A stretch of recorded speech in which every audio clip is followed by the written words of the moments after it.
So one of the interesting things I've noticed that when I'm working with Cardinal, so I will call them and arrange for a service of some type, or they might be calling me because we're on a contract. So that's one of the nice things about Cardinal, is that you have this contract, ongoing contract. So when I call Cardinal or they come to the door, one of the things I've noticed is that they don't assume anything.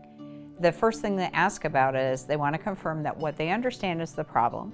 They may ask for more information. The questions that I was being asked by the Cardinal service person was helping me remember all of the little details, because without those details they wouldn't be able to problem solve. They actually check in first to see, do they understand what the problem is? And then when they start to do the work, they'll let me know how things are going. In Cardinal heating and air conditioning, one of the things that happens when I'm working with them is that it's a collaboration, because it's a relationship. So I can count on things.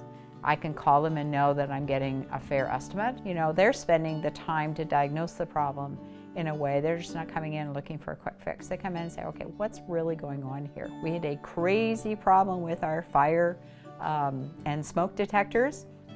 I ended up calling Cardinal for it because I knew that whatever was causing the problem, I knew they'd be able to diagnose it and repair it in a manner that was professional, but also I didn't have to worry about it anymore.